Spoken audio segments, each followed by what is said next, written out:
Om Namo Narayana, Jai Swaminarayan, welcome back. Namaste.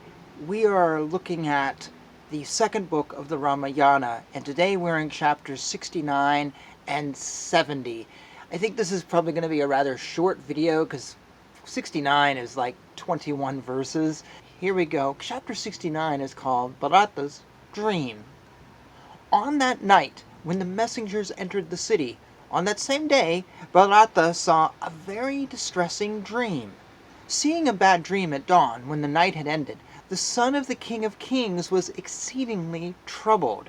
Having seen that he was suffering, friends of his age told pleasing words in that assembly so that his troubles would be removed.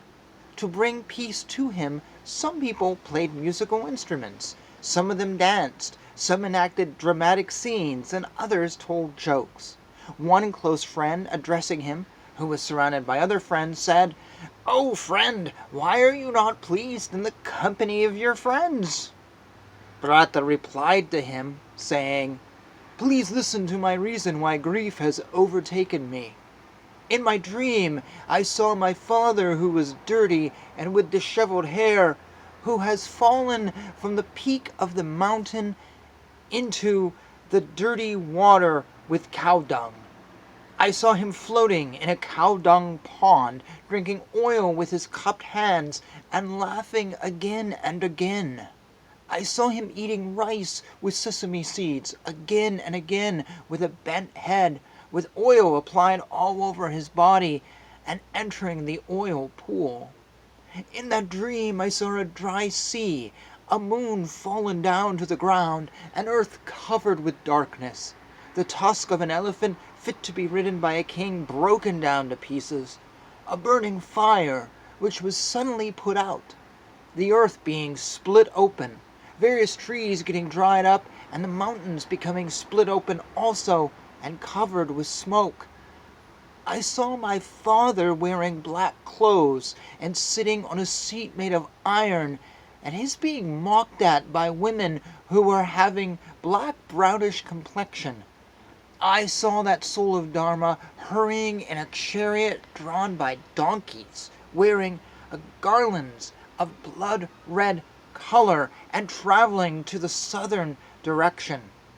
Then I finally saw a Rakshasi wearing red clothes with an ugly appearance mocking at him and dragging him away. Like this, I saw a horrible dream last night, indicating that either me or the king or Lakshmana would die. In the dream, if you see a man being dragged by donkeys in a carriage, then shortly you would see him on the funeral pyre from which smoke would be rising up. Because of this, I am depressed and cannot react to your joyful activities. I feel that my throat is getting dried up and my mind is uneasy. I do not see any source of fear, but I am only experiencing only fear. My voice has broken down and my appearance has become haggard, and I am not able to understand why I hate myself. Having seen in this greatly distressing dream many forms which I have never seen before, a great fear has occupied my heart, and thinking about the great king, fear does not go away from my heart. Chapter 70 is called Bharata's Journey. When Bharata was narrating about his dream, those messengers with very tired steeds reached the lovely city of Rajagriha, which was surrounded by a moat which was very difficult to cross. They met the king of Kakaya and his son Yudhajit, and they touched their feet and were honored in return. And then, addressing Bharata, they said, "Your family priest as well as all the ministers inquired about your welfare. They requested you to return in haste, as you have a matter to attend to which is difficult and needs your presence. O Bharata, please take these very expensive dresses and precious ornaments. These may be accepted by you and be given to your maternal uncle. O son of the king, out of these 20 crores are intended for the king, and the complete 10 crores is to be given to your maternal uncle." Bharata, who was affectionate towards his friends, received them, and in return honored those messengers, inquired about their needs, and then asked them, "Is my father doing well, and are my brothers Rama and Lakshmana doing all right and in good health? I hope the venerable Kausaya, the mother of Rama, devoted to Dharma, an expert in Dharma, one who follows Dharma, is free of all sickness.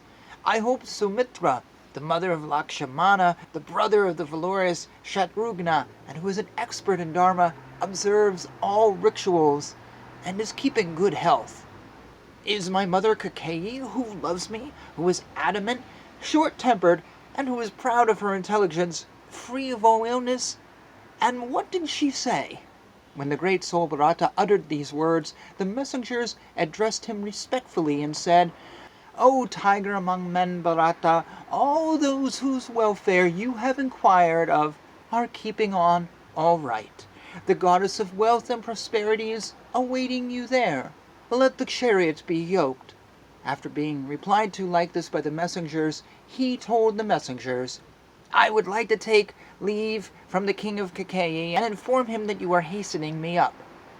That son of the king, after telling like this to those messengers, addressed his maternal grandfather and said, "O king, as urged by these messengers, I shall go to the proximity of my father, and whenever you remember me, I shall come instantly."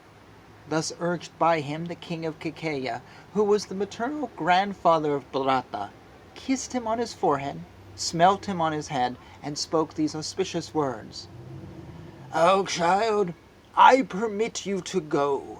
You are the very dear son of Kakeyi, and so inform her about my welfare, and also with your father, the slayer of enemies. Please inquire about the welfare from the chief priest, as well as other Brahmins, and also from the great archers Rama and Lakshmana, who are your brothers."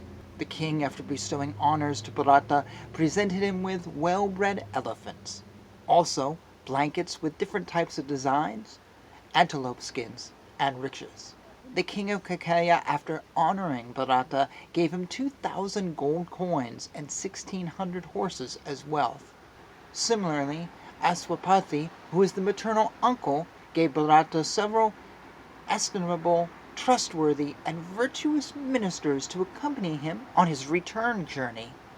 His maternal uncle also gave him several great elephants born in Iravata and Idrasira mountains, who were swift-moving, and also some swift-moving, pretty-looking, and well-trained donkeys which could be yoked easily, and he also gave him more riches. He also gave him well-raised dogs of huge size, whose fangs were their weapons, and which had great courage to guard the private apartments. Bharata, who was in a great hurry to depart, was not delighted by the wealth given by the king of Kakeya. His heart was full of extremely great worries due to the haste shown by the messengers, as well as the dream that he saw earlier. After he left his residence, he passed through the incomparable royal highway crowded by men, elephants, and horses. Then the chariot of Bharata left the royal highway, saw the private apartments of the king far away, and entered that apartment without any restriction. Then, after taking leave of his maternal grandfather and Yudhajit, who was his uncle, along with Shatrugna, he got into the chariot. Several hundreds of chariots with round wheels joined him, and camels, oxen, and horses also followed. Strongly protected, that great Bharata, who was not having any enemies, along with Shatrugna and several ministers who were similar to him, left the house of his grandfather, which was like a Siddha leaving the court of Indra. And thus ends chapter 70. And it's kind of impossible to really count this, but we have several hundred chariots going out with him, plus animals. And who knows how many ministers, it just says several, but still, that's several ministers, several hundred chariots. We're also going to need chariot drivers. We're probably going to need servants. This is like huge. Several hundred chariots are all going with Bharata. I mean, maybe they leave him at some point, but I don't think so. But just imagine that. that's more than what would get on a, gosh, that's more than a train, you know, Great Northern or whatever. That's a mind-boggling image. I had this thought where how many Jews were supposedly going across the desert with Moses and Aaron? Was it a few hundred, few thousand even? Because that's what this feels like to me. It's like the Jews going across the desert for no clue. Like these ministers, like, we're gonna go with you. Why, we don't know. It just mind-boggling visual. So with that, thank you for watching, and until next time, when we find out more details and see more from Bharata, Jai Shri Krishna, Jai Shri Swaminarayan, Hare Krishna, Krishna Krishna, Hare Hare, Hare Rama, Rama Rama, Hare Hare.